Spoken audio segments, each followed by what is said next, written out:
welcome to this week's SLB show. Week 2 of the SLB is complete, and we had 8 brilliant games, or 7, depends when your week's class. Louis and Matt are back. Good evening, guys. What do you think of this week's game that we hopefully all saw some sort of thing from? Louis, you went to the Sheffield game. I did. It was very fun, to see it up close and personal. Got the courtside seats going. VIP. So Louis is VIP front row. section. He is already showing off. It's all got to his head. Flexing it. The obviously social media influencer ticket, But did you get a photo on the court showing off your fit? Unfortunately not. I should have. It was a good fit, but Matt Hardy, how are you, sir? I'm all good. I'm loving life. Congratulations on your run. Thank you. Yes. Yeah. Newsflash.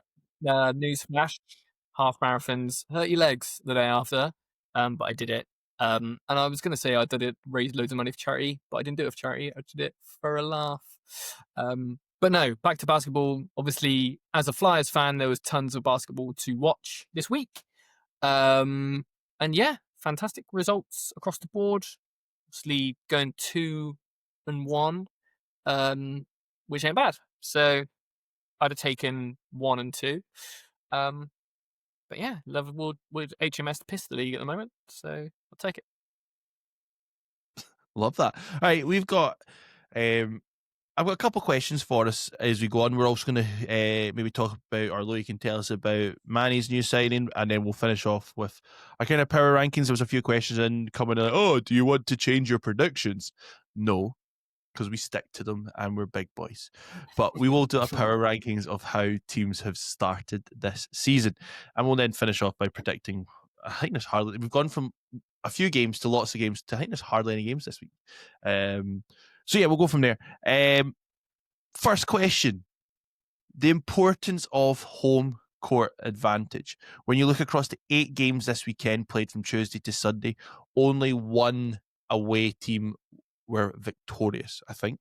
Are we at a stage where the SLB, look, some of the games were high quality this weekend. The games yesterday were mad. The first 2 are a bit men, and the Cheshire Glads game, neither team decided to play defense. But is this a thing where teams really just need to take care of home court advantage? I think so. I think it's become a bit of a cliche, I think, in sports, that you need to turn your home arena into a fortress and stuff like that. But I think maybe there's something in almost the head coach playbook that's something that's kind of universal. And especially during these early parts of the season, it's something you can kind of instill as you're the players are still learning each other or still learning the playbook, and kind of developing that play style that they're going to be known for and that kind of stuff. Maybe it's something that they can kind of really dial in at home and then be more experimental on the road. Because, I think the majority of players being from overseas, having played overseas, especially America and stuff, I know some of the road trips can be pretty long, and we're a tiny little island. So outside of, even going, southern England to Caledonia, there's an hour and a half on the plane. So it's not exactly huge, long distances, but, not sure travel can really wear on you, especially this early in the season. But maybe it's just something that the focus is the mind, and it's something that they can all buy into nice and early. Because I always think when you watch games, like you look at Bristol, those guys seem to shoot better at home. Surrey, we've always kind of talked about how much better Surrey are at the sports park. Do Leicester Riders, do they shoot threes better from home? Probably. It's always that, is this a thing where you see a different style of play, home and away? Maybe. But I'm really curious, and I'm probably not going to do it, but I'm going to say I might. There might be someone who's able to do it better than me. But to see if there's a massive difference in home teams, individual players shooting percentage from home and away. If I was really in a geeky mood with lots of time on my hands, I would find that out. But Lloyd, do you think there's a perception of that as well? I mean, that's always the discussion, isn't it? That obviously home court advantage. But I think there's also, because we're not as kind of richer league. I think there's kind of also a discussion to be had about kind of away day like prep or such as travel, because I mean, historically in the past, we were known for like stuffing players into like minivans and stuff like that. And Obviously, we've developed great a little food bit like more than that. McDonald's on the way home. And eating food like McDonald's. Obviously, we've developed past that stage, but maybe there's alternatives to be had in terms of kind of making that more efficient, I suppose. I don't know. Players are more used to shooting on the rims, stuff like that. So, yeah. I just always think when we look, and I feel like it wasn't last season, but the year before that, I checked out every team's like home record versus away record and all that. And I think I'll be curious once we get to that halfway point, and maybe Eurobasket show it as well. Or they could if you have access to it, because they've put everything behind a paywall, which is rubbish.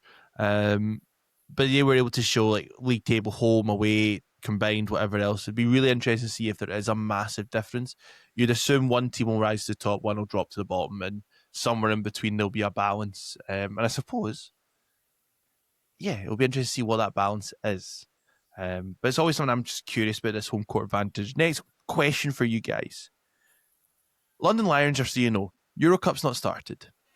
But they're yet to really get going and blow any team out the water. Do we just expect more from the Lions than we do other teams?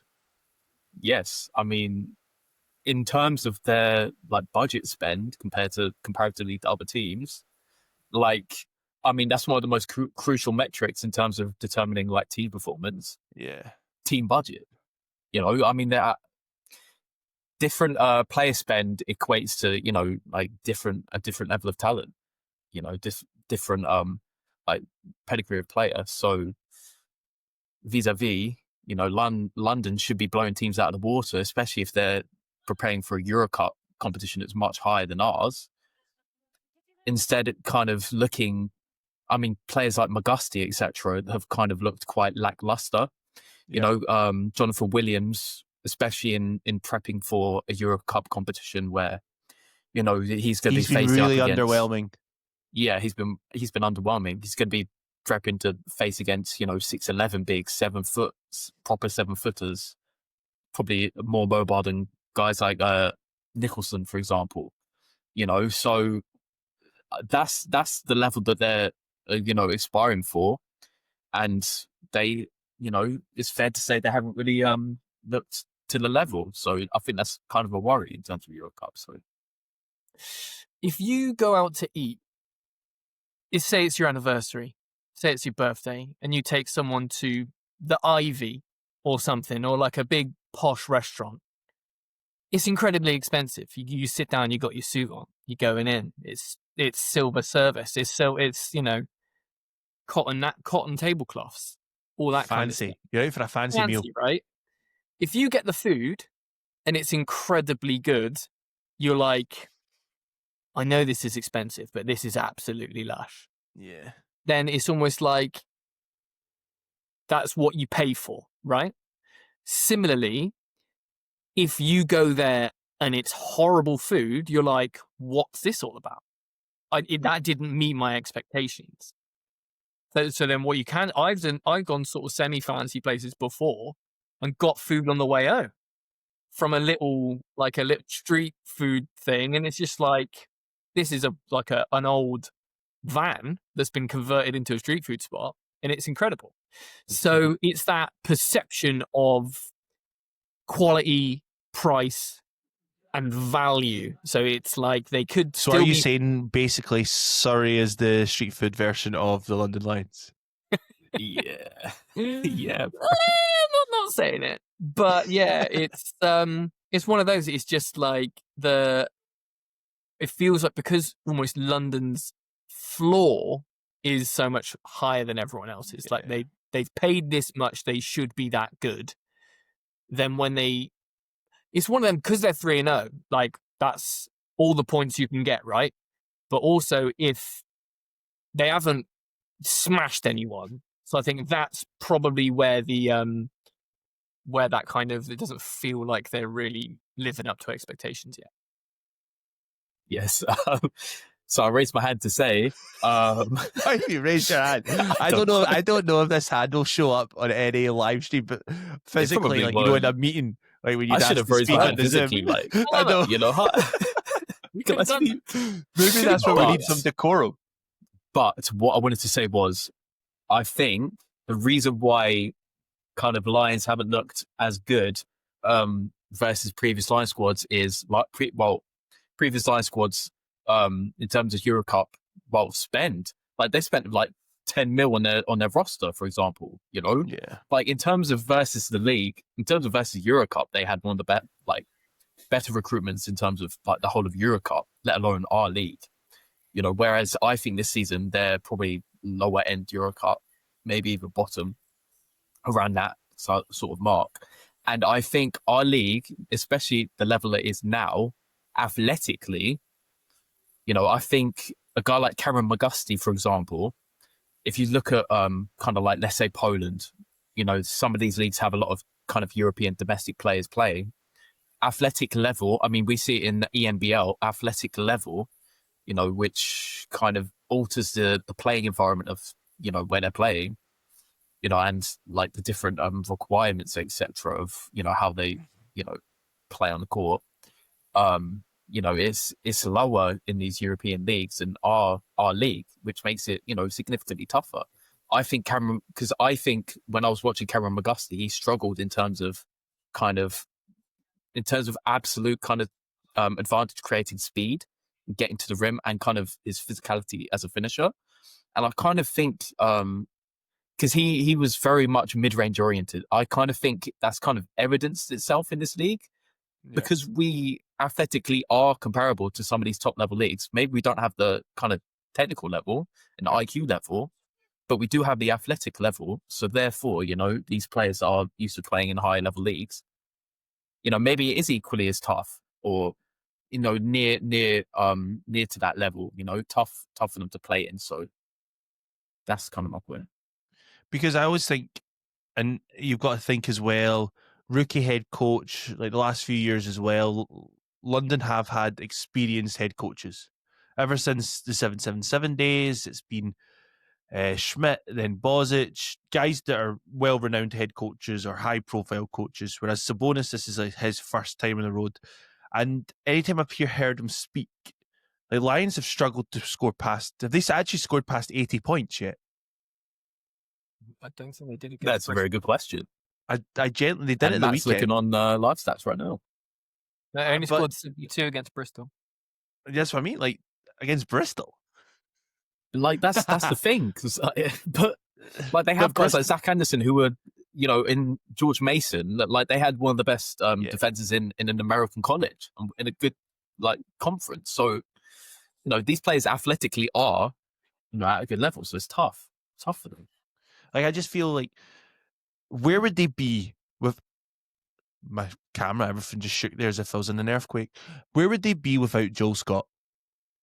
Oh, they'd be in the mud, man. Like they'd be mudded. He's genuinely averaging over 20 points a game. He was a standout in that game against Kaunas as well. Like we've kind of raved about him since joining the Lions, but he is, if we're going to talk about a player who's on MVP watch for the league so far, Joe Scott's in the top 3 contenders. Like, he's just got to be. Like, I mean, Matt's nodding his head. Louis not saying anything because he'll probably come up with some other 16 players. But speaking of that, he's been London's best player so far by quite a bit. Scoring wise, defensively doing a lot. But yeah, Louis, go for it. My thing is, like, to bring it back to my point, go full circle, Joel Scott, like, athletically, physically, comparable to our league, he is another level. You know, he is that Euro Cup level of athlete. Whereas you see, like, the other guys, the only other guy that I've really been convinced by is Shavar Reynolds. Maybe other guys don't agree with me, but that's who I think. And I think for our league, in terms of, like, a 6'1" guy, he's very physically strong. And I think that's an advantage. Whereas I think, you know, athletically, Joel Scott's of another level. So that's why he's been a standout. I don't know why I needed the extra point. But generally, I'm really curious to see what happens when the Lions get ticking. Sabonis keeps making comments about, once we need to move the ball more, we need to do this. And that's something that previous London Lions teams, you've seen that, like the ball moves. Like, even last season's London Lions team had their success. They moved the ball really well. Is the ball getting stuck at London this season? Maybe. Are some players maybe thinking that the SLB is of a level below them? Maybe. I really just expected to see more from them. Like, they've been in the 3 games they've played, at times they've looked like they've struggled. I think it's one of those, it might be where Sabonis has come in after being at Zalgiris for so long.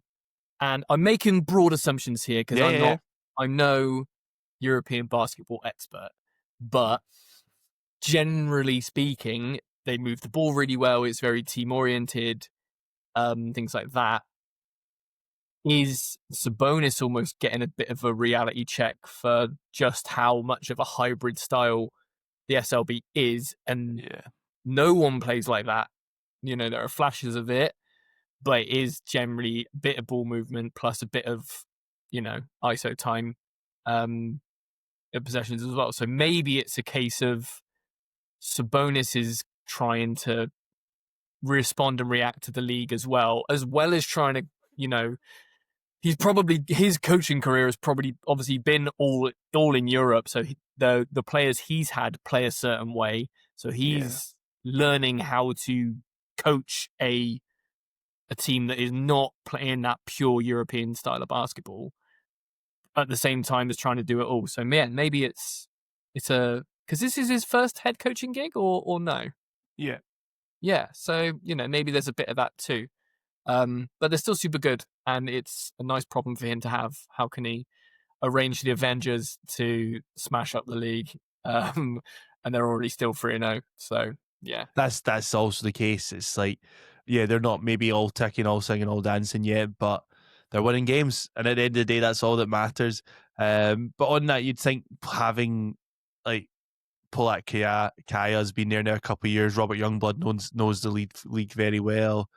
I'm very curious to see what their involvement is this season, because they very much feel like they're the second, third, fourth assistant coach level now, with obviously Sabonis having his own main games. Paluga, however you pronounce his name. Apologies for the bad pronunciation. Pliga, I don't know. But you know what I mean? Like, that's their head coach brings his assistant coach in. He's got the British-based coaches already. And maybe there's just that still learning process for those guys as well. So I think it's definitely one to watch. It doesn't feel like at the moment, though, that they'll go undefeated, does it? No, they look beatable for sure. Yeah. All right, next one. The Leicester Riders. Matt, your favourite topic from last season. We're coming back to it. And it's a question that's popped up in the Discord as well. Leicester Riders are this season being compared to like how Man United are. Had all this success, best team for a long, long time. It is now categorically their worst start in over 20 years. There's I feel like there's a lot of reasons for this, but guys, what's your thoughts? Yeah, I mean, I commissioned, I sort of outsourced this fact finding to Dan Routledge on X, because I couldn't remember in my SLB fandom, riders getting out to such a slow start. And yeah, Dan said it was the last time, it was the 2005-2006 season, I think, was the last time they started 0-3. And yeah, so that's 20 years to have this. And that would have been likely a season when all the chat about them passing buckets round trying to save the club would have been round about that time. So yeah, it is, obviously it's incredibly early in the season, but these things do matter. And you got to rack on the wins as you can. But I think that the Man United comparison isn't quite fair, because Leicester literally won the playoffs last year. So there is that, but I think it is just very interesting. I think obviously they had a lot of change over the off season. Most of their players are gone. I know there's a lot of roster change for SLB clubs at at all times anyway. But it feels like most of their minute share is gone. People like Connor Washington are gone, who was kind of that Riders culture guy who could kind of really take on the rookies and show them what's what. But yeah, so it feels like maybe there's going to be a changing of the guard. But I also said that Leicester wouldn't be very good last year. But if I say it again this year, maybe I'll be right. And that'll be nice for me. So we'll see. But it's also a case where they're already... Have they changed 2 players so far? Emmanuel Akot came in. They've signed Raekwon Battle. Raekwon Battle. I was going to say Raekwon Brown, but he played for Surrey last year. Yes. Raekwon Battle wearing Bowman's top. So that means when he's fit, Blake Bowman will be back with the Leicester Riders. I suppose we all kind of probably assumed that because he's sat on the bench, but nice to see a jersey with his name on it. That's another British player to add to the mix. But that must be quite like they've already. Johnny O'Neill never showed up. Obviously, decided against his deal after being announced, and then they already moved on from Denzel Mahoney after a couple of weeks. So they almost need what we've had the last few seasons of the trophy being first. Do you know what I mean? Like they've always needed to have this time to find themselves out. Yeah, and I think it's tough with kind of their personnel. Because the thing that I mentioned in my article, to shout that out, available is on daily.com. Yes, is kind of their lack of like on-ball playmaking, because they have. I think someone in our Discord kind of said, like, their PG is a little bit of a vortex, and yeah, he's a scoring PG. That's kind of his thing. He's a score-first guy that's not looking to pass. He's obviously a very dangerous. Travis Evie's obviously a very dangerous scorer, not very much a passer. Their other guards aren't exceptional at kind of on-ball creation. I don't like per se the dude they kind of got out of Minnesota in terms of on-ball creation. He's an excellent shooter, but in terms of creating a lot and playmaking, etc., that's not too great. And now they've kind of signed Raekwon Battle, who's an excellent shot maker, but he's not that guy. He's a volume scorer, so it's kind of feeling a little bit like the Teddy Buckets year. That's what the Raekwon signing kind of feels to me. Kind of an admittance of Rob that they have a big deficiency in terms of kind of, I don't know, scoring. Well, just scoring in general, but creation. And that's his attempt to kind of plug the gap. Whereas I think it's kind of endemic and kind of, kind of a difficult thing to fix, So, yeah. Because it does feel as well that Akot, I can't remember how Dan pronounced it. Akot, I don't know. Is a completely different player to what Johnny O'Neill is going to offer, and it feels like they're maybe drifting away from that DNA. So then they're left with really the only big man being Big Duke Shelton. Half a season last year, if we're honest. Well, because I obviously think they he's have good half Nate a Martin, season, but yeah, Nate obviously Martin's they've got not. Yeah, but Nate Martin's got that kind of physical deficit, where versus R5s, he's kind of giving up a little bit of weight. And I've learned this year, obviously it's my buzzword, but physicality is such a huge thing in basketball. Because, that's basically for opposing teams, like we saw it against Newcastle for Sheffield.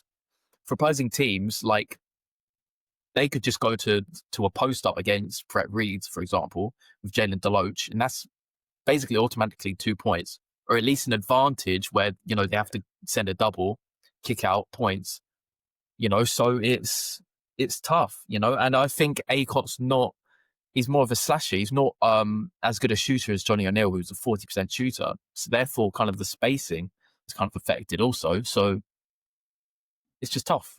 It's just tough. And then Matt, you've said, I think I've seen you say it, that you kind of touched on as well already, that you just expect Rob's team to become good at some stage. And that's kind of what they did last season. They got better as the season kind of progressed. Yeah, I mean, look, Rob's obviously probably the greatest coach in British basketball history in terms of accolades and winning and getting a job done. But yeah, so you'd be kind of silly to bet against them eventually coming good and not being in and amongst it towards the end of the season. But that doesn't stop the evidence of your eyes and ears. And the cold hard facts that they're 0-3. So yeah, it's just very, if I were a Riders fan, I'd not be worried, but it's just something to just keep an eye on, I think, because they've had all the success in the world, which means they should be, and not to go off on a tangent, they should already be a talent farm at the moment, like with all the success and all that kind of, all the stuff going on locally and that kind of stuff. Maybe they should, instead of trying to find people that can score all the time that are coming out of college and sticking them in the BBL or SLB and hoping for the best. Maybe that's... Get Vic and Dooku in. Free Victor and Dooku. But yeah, so unlucky Riders fans. But we want everyone to be unlucky. Unlucky. Yeah, sorry. And remember to direct any complaints straight to Matt Hardy's DMs. Slowly alienating myself from every fan base across the league. But you know what? I'm all for that. You're a Bristol Fires guy. Like, you know what? So what? Dig into it. Yeah. Just like... All right. Manchester, they've announced today a new signing replacing...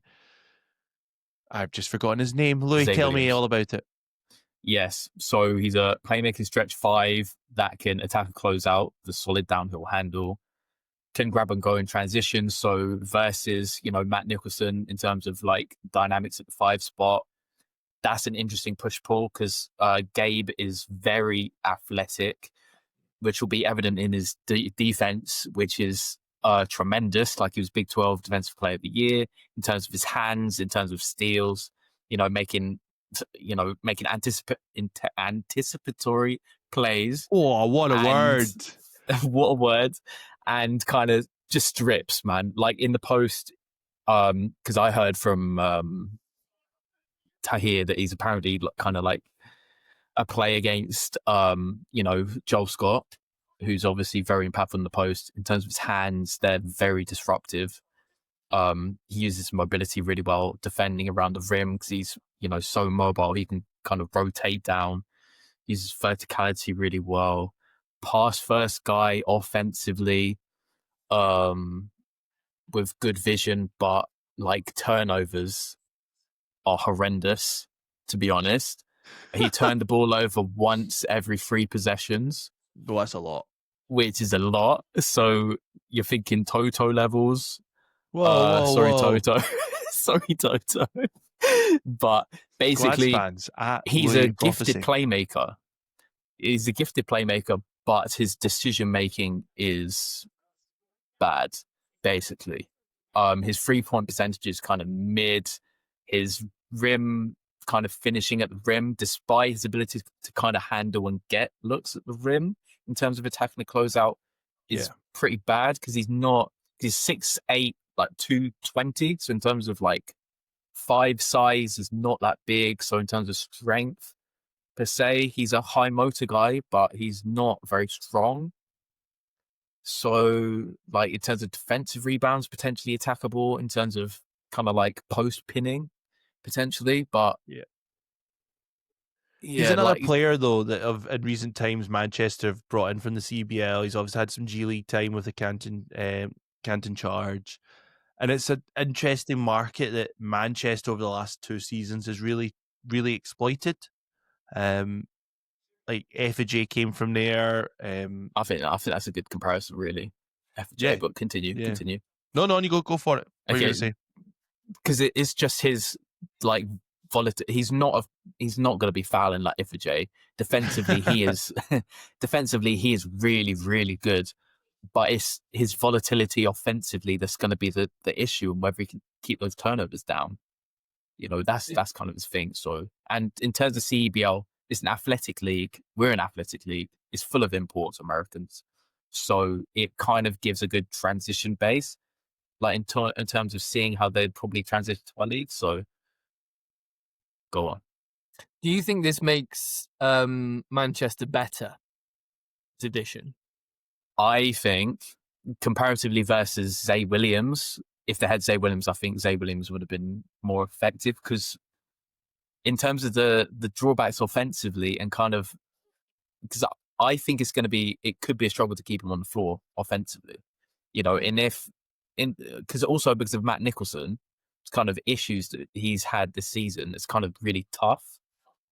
You probably want a big that's probably more, stable in terms of giving minutes versus, because he's going to be a good matchup against a guy like Joel Scott defensively, but in terms of general play, I'm not sure it kind of plugs too many gaps. So that's kind of my answer.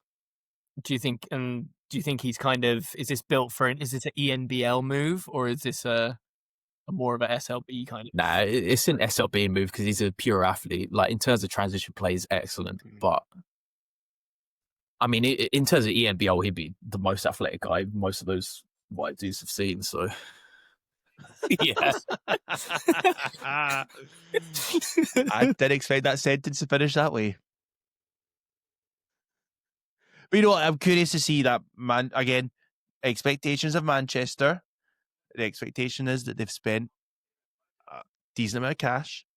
So the expectations are they should be probably doing a little bit better than what they had. And obviously dropping Saturday to Surrey wasn't what we expected to be on the cards. I mean, they've only played 2 games and are 1-1, but yeah. I mean, from what I saw in Portugal, I wasn't expecting Surrey to beat Manchester, to be perfectly frank. I think some of the issues that I kind of spoke about in the article, to come back to it again. Did you read an article? I wrote an article. But I think some of those issues are kind of coming to about it sometimes. Head. Yeah, we should talk about that. But they kind of come into a head. I think Surrey looks, I'm not sure it's sustainable, but Surrey looked good in that game. But I think... But does that then go back to the first question? Home court advantage. Yeah, it's just SFP, man. That was it. could be nothing to it. Manchester actually really good. So yes, that's the thing. It was like, yeah, I agree. All right, we'll move on. Let's go power rankings, and then we'll go back over predictions from last week. Like, there's such few games this week, which is madness. But if I read through, I mean, I'm really curious to see how we do our power rankings 1 to 9. We'll do a collective 1 to 9 rather than each individual. What is in the sky, Matt Hardy? Can you see, if you look up all Jesus the way up Christ. there? Bristol Flyers. You really pee up. You really concentrate and look all the way up into the sky. People listen to this. People listen to this. They don't know what you're saying. They're flying right now. They're absolutely flying.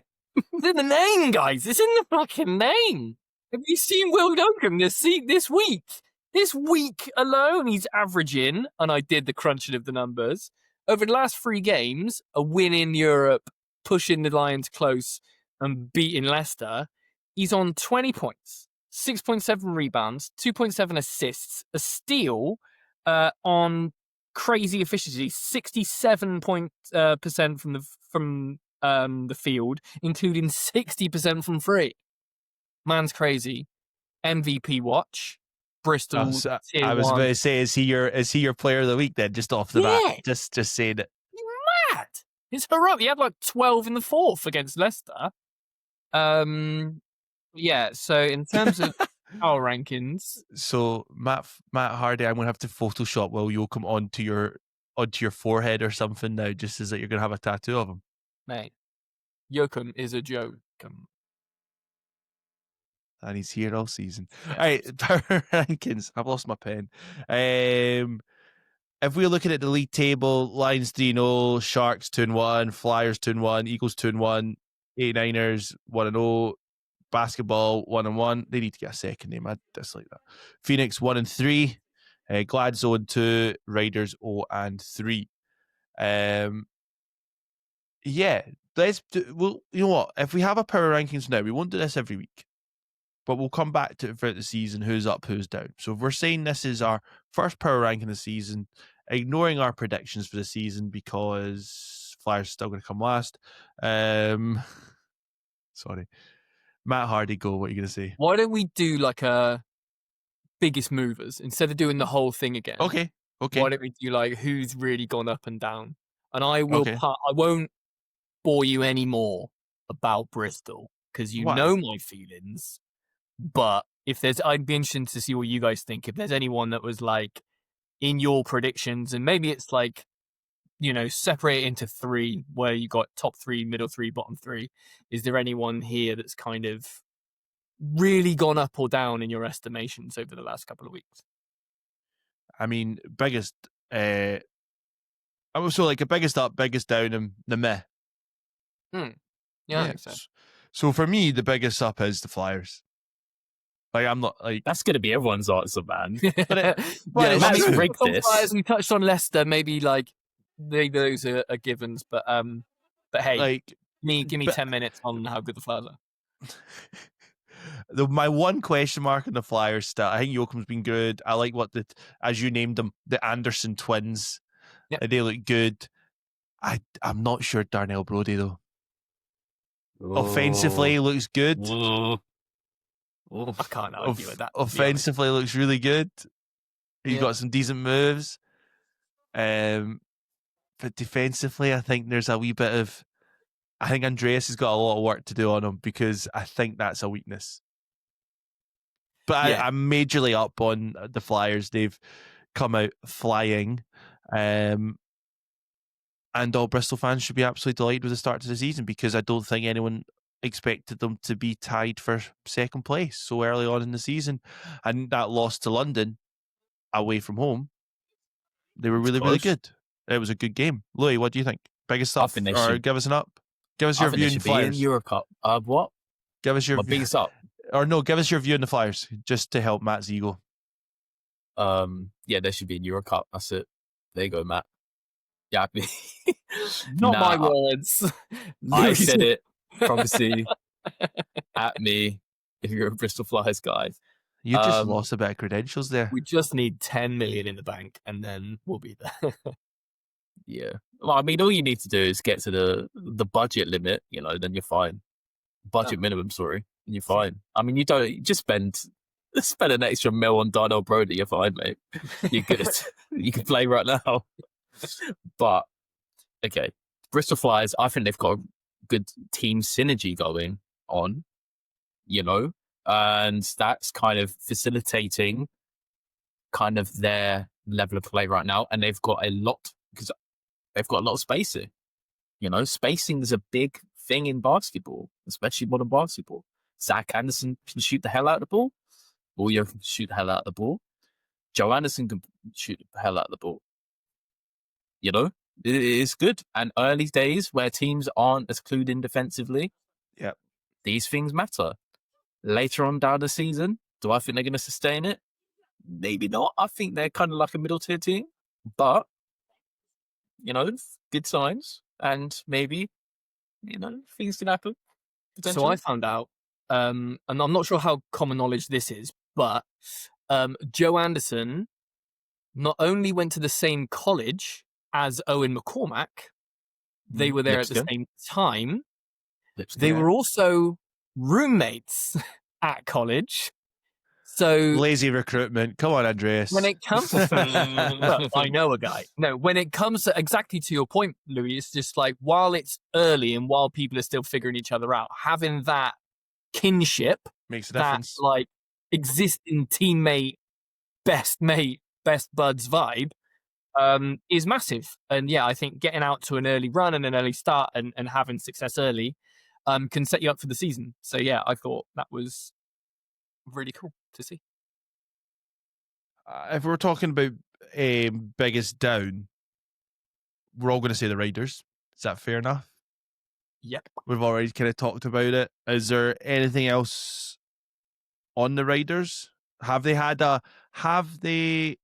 schedule-wise, who have they all played? They played Sheffield, they played Bristol, and London first game of the season. London. Are they scheduled game? Like that's the question. Are they just schedule games? The If you're Bristol I think rating- it's one. process, man. I think it's process. They look awful against Sheffield. That looks bad. So Yeah. If you're I'm a process reigning guy. playoff Well, not- champions, you shouldn't have any scheduled losses. Do you know what I mean? Oh, True. mic drop. True. They also did look. They did after the first kind of 8 minutes look pretty decent against London. But is that again us saying what we've been saying in London? And first game, so not True. I mean, London have been in Lithuania all pre-season and doing whatever else. So unless that, I suppose that goes back to your first point about being SLB ready. Yeah, I mean, there's plays Algiers, but that's nothing on Leicester. So I think optics-wise, if you were the Riders and you looked at like the table now, literally you have played the top 3. So arguably, Yeah. those are the strongest teams, like the strongest teams in the league at this very early juncture. yeah. I mean, they're not going to be bottom. So No, they will win eventually. But, eventually, Give us another down, Matt. Well, I don't know if it counts for me because I called Cheshire. But I think, it was very celebrated that LeQuincy came back and he was very good for Cheshire historically, but he seems like he's been a bit inconsistent, I think, over the how many games? 3 games that they've played? The 4 games 4. they've played. Annoyingly, he was very good yesterday. Yeah. Really Is he one of those annoying. that has he has very good games, but then he has games where he goes missing? Possibly. They looked. I mean, Louis said in the preseason, watch out for Policelli.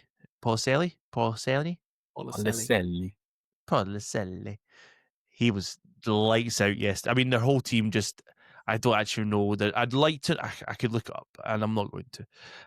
They shot the 3 balls so well yesterday. Gladiators defended them horrifically at the 3-point line, but Policelli's 3-point shot is incredible. Like his release is so quick. It's really nice. Louis kind of said to expect that from him. Look at him, he's got a smug face on.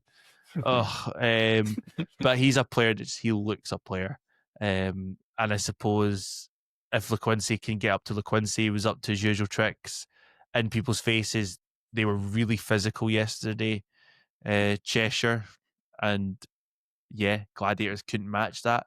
So I suspect again maybe a team at home that'll be really good as normal, but could struggle on the road. But I'd watched them a few times and they didn't look amazing outside of Robinson. But yesterday they looked. I mean, when the shots are dropping at home, they'll be very, very good. yeah, I kind of think, because I think that I also mentioned the hashtag article.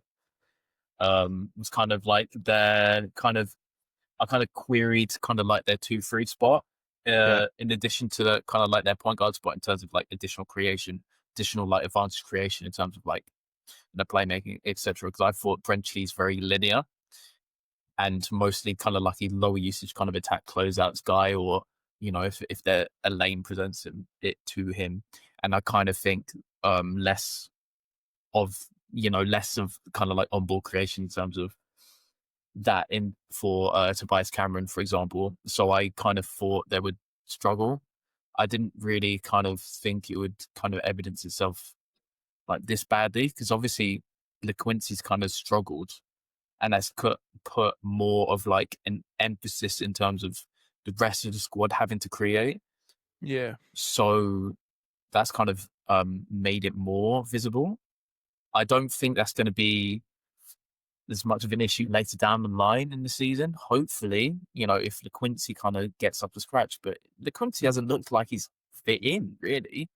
It looks like it works with Robinson, but with LeQuincy, it just looks like, so far, I have to preface with that. But it looks like the ball's getting stuck with him, It looks like he's doing a little bit too, like, I don't know, he's kind of jamming up the cogs a little bit, It's definitely one to watch. Are we allowed to say another up team? This Oh pains yeah, me. I want to. Who are you going to say before I say them? Who are you gonna say? I don't know. You go first. I don't know what. I just want to see if it's who you think. Okay, I wanted to. Okay, because I kind of said what? When did I say Newcastle? I was going to say Newcastle. We Yeah. kind of had them 6th, 7th, 8th kind of place. Yeah, because I had them 7th, didn't I? Okay. Do you want to go? Do you want to go Newcastle or? You go first Okay. before I take the pins out my eyes for saying this. Yeah. So my big issue was kind of roster fitting offensively, just really We need to weird caveat this was pieces. way before they had added Maceo Jack. Yeah, like Maceo Jack's been an absolute game changer. If they didn't have Maceo Jack, he'd look much, much worse, to be Yeah. perfectly frank. But it's just like their physicality and their defensive bodies, just like against Sheffield, it was huge. They can put so many very, very switchable lineups in. Marco Anthony's switching everywhere, and he's a 6'6" guy who's like 230. It's huge. Yeah. So many big bodies that are switchable, physical. Makes it very, very tough. Defensively. So, that even if their offense is kind of weird, I think they're still going to be able to eke out a lot of wins that way. So, Yeah. Yeah. They were pretty impressive from what I've seen them. I've just had a brain fart. Who did they beat this weekend? Who was it they beat? Cheshire at home. And like adding in Maceo Jack, he's just made a complete change to how that team really, really, really plays. Like he's been spectacular, like majorly spectacular. And obviously we don't know what Huffman would have been like. Like you don't know what a player is going to be when you add them in.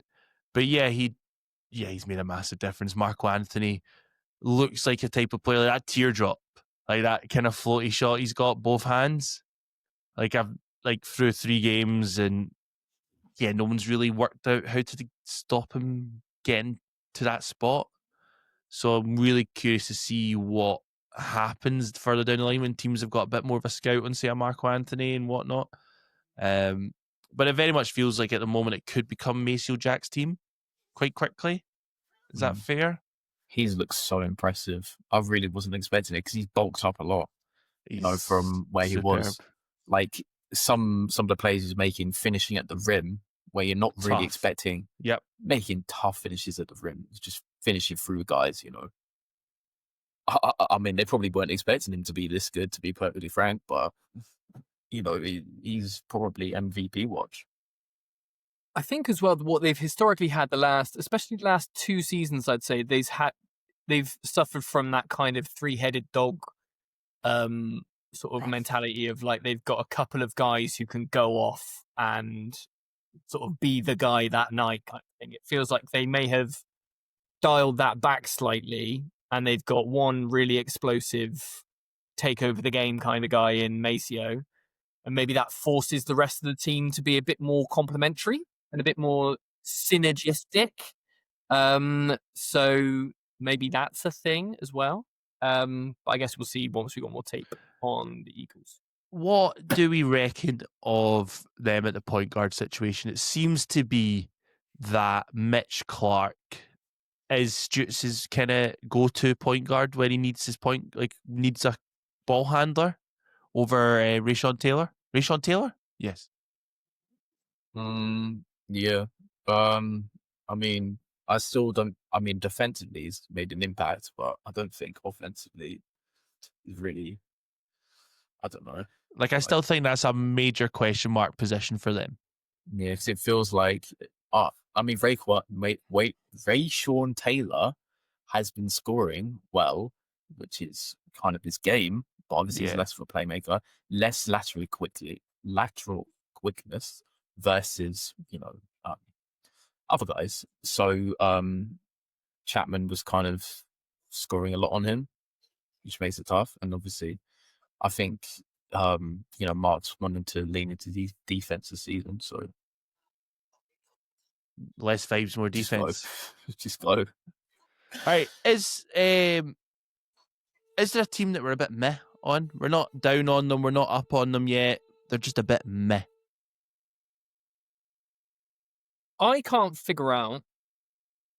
Well, obviously, Surrey have only had one game. I think you have to discount them now. Yeah, I don't think they can select them. Cheshire have had 4, so cheers scheduling. I don't know what's going on. But yeah, I think that's kind of. I was hoping. Do you think right? Gladiators question. Obviously, they're still winless, bottom of the league. Second bottom. But as a fully blue tinted glasses Glads fan, are you seeing those kind of green shoots of like, is there a marked improvement from where they were last year to where they are in the early sort of kickoff of this year? Johnny Bunyan's had a full year with building his own squad. He's had an off season. Have you seen those kind of steps forward that you would want to see, even though that hasn't translated into wins yet? I mean, they should have won the Eagles game. That shouldn't even been a game. That game shouldn't even go down to like overtime. It shouldn't even go to 2 minutes. It should be, the Glad should have seen that through.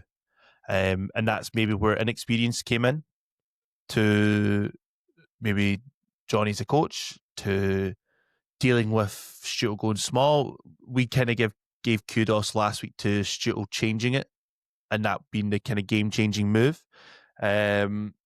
Yesterday, it felt like the deficiencies of ball handling. If you watched the YouTube video we mentioned that. But also like defensive toughness, like rebounding wise, like we got massively battered on the boards. And to me, if that's an area where historically Rock / Gladiators have struggled, maybe, is that kind of aggressor defensively. Prince Onwaz maybe did a good job of that and would go chasing for defensive boards and chase outs. Like Cheshire got too many open looks yesterday, like crazy open looks, like no defender in the arena type vibes, like they were that far open. There's definitely green shoots there. We're not going to be the worst team. I think we're already playing at a better tempo. We're a bit more entertaining on the eye. Ragsdale is exactly what Johnny said he would be, a pure shooter, which is fun to watch. Kevin Allen's different. He played point centre, dribbled the ball up the court, backed down his man and went to the basket and scored. I should have at Louis when I seen it, but he probably was tired and probably had to sit down after that. So I think they're definitely they're not down, they're not up, they're very meh at the moment. I think they're still sorting each other out. Obviously, Allen was in late, a shorter preseason, and maybe some of the teams. Yeah, it's still very meh. I feel like they're missing. Like Holland was okay. If they'd beaten Newcastle and you're 1-1 right now, winning at home, losing away, you're really happy with the start to the season. But that felt like a Newcastle game that we let slip, and by them getting better and Gladiators not adapting. Does that answer what you asked for, Matt Hardy? Kinda. There is shoots of definitely good things. How good the total at game 1 to game 2 was staggering, the difference. Like against Newcastle, he looked brilliant at home. Made those 2 threes, made some good plays, committed some dumb fouls. But yeah, and then yesterday, I think he airballed a 3. And you're like, okay, maybe. Do you know what I mean? So there's an imbalance there somewhere, missing something. Spielman, I think, finished with 16 points, but defensively, I'm not sure what he offers, for example. So offensively gives you something, but defensively was, nowhere to be seen. So I think stuff like that will come good eventually, but they're definitely going to get more than however many wins they got last season. And I think that'll and my hope is they'll be in the midfield battle, but I'm unsure. Nice. They're meh. I mean, for me, the only other, could we say Sharks are meh at the moment, because every time you watch them play, they've played a completely different type of basketball. Yeah, they're not meh, they're not good, they're not bad, they're not meh. They're like, eh? Yeah, they're yeah. So yeah, it's just Which version of the Sheffield Sharks are turning up today? Yeah, it's very interesting. Yeah, one of those. I haven't All watched right. any of their other games. I've only watched them being absolutely battered by my Flyers. So You've not mentioned Bristol this episode. I'm surprised. sorry. Yeah, I need to. The Matt Hardy's Bristol Hour of the SLB show is on pause. Sorry. Billy, you got to see the Sharks yesterday. What were they like? And do you see what difference is Chapman basically making to them? Because he's back a lot quicker than we thought he would. He looked physically, with an extra week behind him, a lot better than he did in that first game he played. It's MVP Chapman, man. That's How many it. How many MVPs have we now got? Is that three? Meteo, Is that four? Joel, Joel. Yolcomb. Yeah, I Are we think gonna that's four. have? Okay, speak Sheffield. Let's go. Yeah, Like, I mean, Chapman's back to his MVP self, and he's just one of the most dangerous guys in the league. I'm just gonna say that. I don't care about Will Yocum. I don't care about. I don't care about those guys. Chapman's one of the best. I don't care. Is that because you sat next to him at a final one time? Yeah, 100%. We're best buds, so that's how it be. But the one thing that's been very evident to me is kind of that Newcastle game was a physical defensive battle, and Sheffield's defensive kind of intensity, the bodies they can throw. People don't really think of Dirk Williams as a defensive person, but his length at that 2 spot, coupled with interchangeable pieces like Nick Kern, whose hands are a bit like I was talking about Gabe, very impactful. His hands in terms of getting steals, getting pick sixes in terms of creating transition opportunities through his steals. A guy like Vitinho, who's obviously ever present in terms of his defensive presence. Jalen Deloach is a mobile big, very physical. I think he dominated that matchup with Brett Reed. Stuff like that, I think, has been very present. And obviously the length of Will Lee, who got a couple blocks in the games at that 4th spot, is very difficult to kind of deal with that in our league at this level. Chapman's very physical defensively, etc. And obviously you've got that defensive side, but then you've got to defend with Dirk Williams' shot making. And then Will Lee's firing for 3. Jaden Deloach is a post presence, etc. So I think it's just a really difficult combination of kind of personnel. I hope Nick Kern kind of starts finishing at the basketball, but we see how effective he is in terms of his ability to get to the rim. Need to see him finish, but yeah, that's kind of my thing. So all this kind of firepower that sort of we entered the season with, it's almost like people aren't really expecting him to turn defense into offense as much. Yeah, like I don't know why, because it's an Atiba team, but I wasn't kind of expecting their defense to be that good. Because they, in the Leicester game, they like shut down everything, and that was a big reason why there's such a blowout. And then in the Newcastle game, again, that was a massive defensive battle. Yeah. So they can battle it defensively as well as having the offensive power. So, like you say, Matt. All right. Yes. Brilliant. All right, prediction time. So, last week we predicted scores out of 8 games. Louis got 5 out of 8. Matt only got 4 out of 8, and I got 5 out of 8. So, technically, Matt won week 1. Louis and I shared week 2. We're all equal. Love that. Yeah. Yeah. So, well done us. This week, only 3 games. How do we have... Really weird. How do, like... I'd love to be at the scheduling meeting for the SLB. Like, how, like, Some badminton on somewhere. Is what? There must be some badminton on somewhere. There's elephant polo or something. I don't know. First game up, 89ers Flyers. Louis, who's got this one?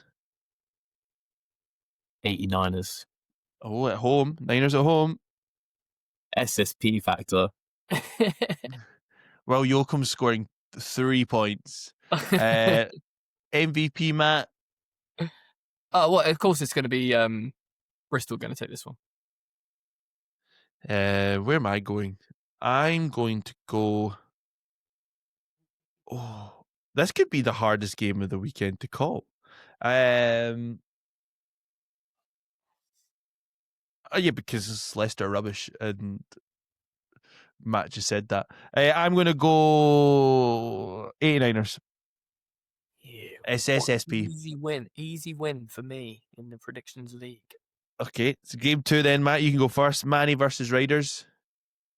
Give me Manchester, because Riders are fucking They're finding themselves. Louis. Manny. Yep, that was a full house for Manny. And Sheffield versus Glads. Sheffield at home. No, Yes. What did you say? Yes. I mean, Sharks for you. Matt. I mean, I could zag to keep it interesting, but I do think Sheffield are going to win. I just think Sheffield at home are just a different. Like they're again home court advantage. In Sheffield. Yeah, that's your excuse. You talking to me? Yes, that's your excuse. I mean, last time the Glads played them at Sheffield with the Canadian refs, the Glads got the win. So why aren't you picking them? Because Sharks are better than them this season. Like, that's the way it is. Should we talk about just quick? Is that all the games? Yeah. Should we quickly talk about? We got some questions about refs in the Discord that we're deciding to sidestep. Well, I had another question I was going to ask that's from the Discord rather than refs, because ref chat gets a bit samey. I think that's kind of what I wanted to say. Was like, go for it then. Say it. So there's a lot of questions about the standard of reffing and all this kind of stuff, but it feels like we talk about refs all the time. And personally speaking, I don't feel like I've really got that much insight to say about the standard of refereeing across the league. And it just gets quite samey. So I'm bored talking about refs. Sorry. So let's have a refs chat about not talking about the refs. Yeah. Refception. I just think, you know what? I feel like the games have all kind of flown. And I'm okay with this. The situation is the situation for the league until we know more how FIBA are involved or what's going on. We've had no statement since the BBF sent their statement out about, well, we actually offered them a deal. It's been quiet for over a week. Where's the Yorkshire Post? Do you know what I mean? Like, this must be the longest time without a kind of update because we're just letting the basketball do the talking. The ref stuff, maybe, I don't know. Well, I reckon we'll just one day turn around and be like, oh, there's Ian McDonald in Newcastle, and Newcastle fans are moaning about his refereeing again. Do you know what I mean? Like, one day that'll just be what it is, and it'll just be kind of back to normal. But one question I did want to ask from Rich, and it's talking about visiting fans' experiences in the SLB teams. What would you like to see / experience as a visiting fan to another SLB team? Matt, you want to do some travelling as a fan this year? Louis, you've been to Lions games. I'll maybe try and go to Newcastle's, like, as I try and do every couple of years. But what do you want to see as a visiting fan? Like, I'm curious to see what you say here. I think I've always been sort of impressed with how the Glads setup looks. Obviously, I've not been there in person, but there's a fan zone with stuff on. Like, I don't like, as long as I can get in there, have a bit of food, look at a bit of merch, do some kind of mixing and mingling with some other fans. Like, if you're just turning up and going straight to your seat, then I don't think that makes for an incredible experience. I think if there's somewhere where you can kind of mix and sort of socialize a bit before, maybe have some food and that kind of stuff, I think that just all adds to it, really. Yeah, I know that there was some, and obviously, like, the atmosphere, you want it to kind of be not, no one's letting off pyro, in British basketball games. You've got a tifo display. Yeah, but then, you know, you don't want it so family friendly that there's not a little bit of light-hearted Aggro. sort of ribbon between fan bases and stuff. You want a little bit of that. So yeah, it's a nice mix, I think, between the people that are a bit more diehard and the people that are there just for some entertainment. But, you know, somewhere that's welcome to all, up for a laugh, up for making some noise. Bring a drum if you want. That kind of, I think that would make for a perfect thing for me. Yeah, from my perspective, like I'm a basketball guy. I don't care about the festivities. I want something like the Newcastle. Like, I mean, that's kind of a contentious point that we've kind of seen in the discords about some of the away fans. We won't get into it here today, but but what I want is a good atmosphere. I went to Cannon Medical. It's always a great atmosphere in there. They really get behind the team. I just want something akin to maybe like a European basketball experience, something akin to like what you see in football, like a passionate display. I don't want to see. Sometimes you get in the copper box and it's like the atmosphere is dead, you know, because too many people just aren't kind of used to the cheering like basketball or whatever, and so sometimes it just gets a little bit dead. I want there to be some energy in the arena for fans to get behind the team. You know, that's kind of my thing. So I suppose I went last season before last, I was in Berlin and went to Alba versus Bayern Munich game. Insane, incredible. Like, there was a wee section of Bayern fans. The whole place was kitted out in yellow. Like, Mercedes-Benz Arena in Berlin was incredible. Big game, obviously, because they're two giant teams. Like, quality players on show. And the whole atmosphere game, I think Bayern won by 4. Like, it came down to kind of like the last few shots. So they obviously stole one on the road. We don't really do partisan like fans yet. It's still quite Britishy. Is that fair? Like, you look at what Tom's done at Sheffield when they're travelling support. They've got songs. They don't just shout defense. They don't just go, let's shout go, out to whoever, that. let's go. Shout Like, out do you to know what I that. mean? Like, having songs. Like, that's just a bit of fandom that's quite new to British basketball that I think is really cool. And I hope to see grow. And yeah, I think when you look at having been to a few different places, I've had good experiences, I've had mixed experiences. I wouldn't say bad, but mixed experience. But simple things like Matt's just said, coming in and you've got a proper place to maybe go, have a look, have a see before you go in. It feels just a little bit more professional than walking in, saying hi to someone at a ticket desk, and then sitting in a bleacher.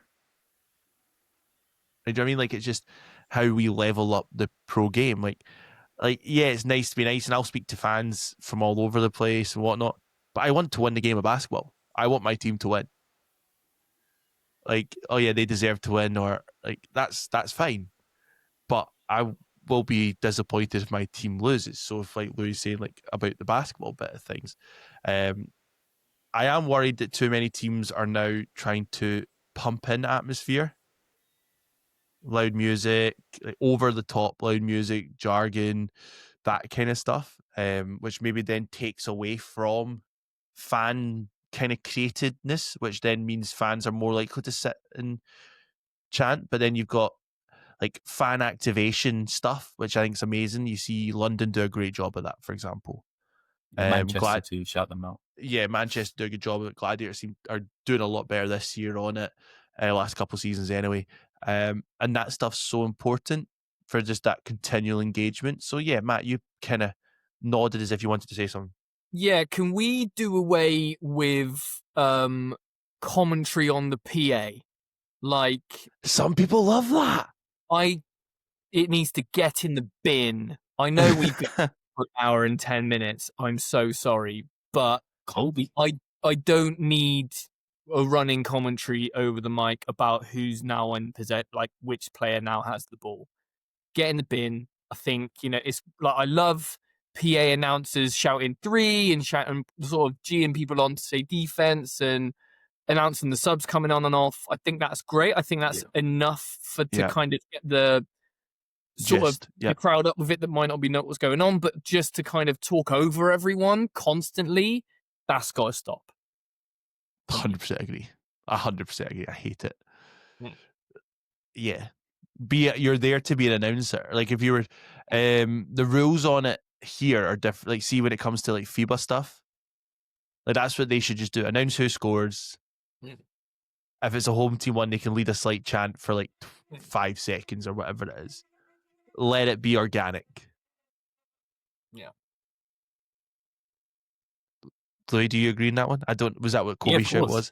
All right, yeah, cool. Of course. Yeah. No, I think that's so true. Like, I just want us to, like, I think Sheffield with like the guys at Tom, the Sharks on Tour guys, like, just having that bit of kind of originality in terms of that's something I think is quite new. They get involved. They even like the fact they blow up Sharks with them to away games. I love that. I love the fact that you've got teams like Newcastle have always done it. They've always travelled with like flags and whatnot, and that I like that element of like showing your fandom and your support for your teams. And I hope more teams do it. Genuinely hope more teams do it. Well, I saw a Lions Den pop up this week on socials. That looks pretty interesting. Yeah. They can get something done. I know Rich from the Newcastle fan association is trying to do even more about like trying to make it better. I know there's some chat in the BBD Discord about trying to get some Bristol fans all sort of traveling together. So there was a massive Leicester crowd at SGS. So yeah, it does happen. So yeah, just bring it on. And I think, do you think teams need to embrace that side of things a bit more? Like teams as in the clubs? Yeah, I think, like you said, it's got to come around. They got to be welcoming to that stuff. Yeah. They can't lead it, because I think it's got to be organic. Like if they set out to create a fan group, it's just going to die on its ass. So I think but if you've got like a section of people, they should be very quick to put their arm around and go, look, what do you want? Like, do you guys want? We'll smash you all over socials, or we'll make sure that we've got a travel partner that gets you 20% off group bookings every week or whatever, or every other week for away games or something. There's ways that clubs can facilitate a better fan engagement and fan participation, and that kind of stuff. So yeah, like dedicating a section of your crowd to like the ultras section. Be like, if you want to be you'll always be on the hard camera where the game is, and you get smart. We'll give you t-shirts or something, but you got to bring the noise and be like, you shout, here's a drum, here's some flags, like go nuts. But yeah, there's ways and means, but it's got to be organic. Love that. All right, that'll do for this week's episode. Thanks again to everyone for listening. Hopefully you keep getting involved in all the content. There'll be more and more coming. This should hopefully will, maybe, I doubt it myself, but I will do it. We'll pop up on the YouTube channel as well, so you can watch us in there as well. Please subscribe to that. Follow us across all social media platforms. Follow the guys as well. They're constantly active across social media, so give the guys a follow. And yeah, we'll be back next week for another episode of the SLB show.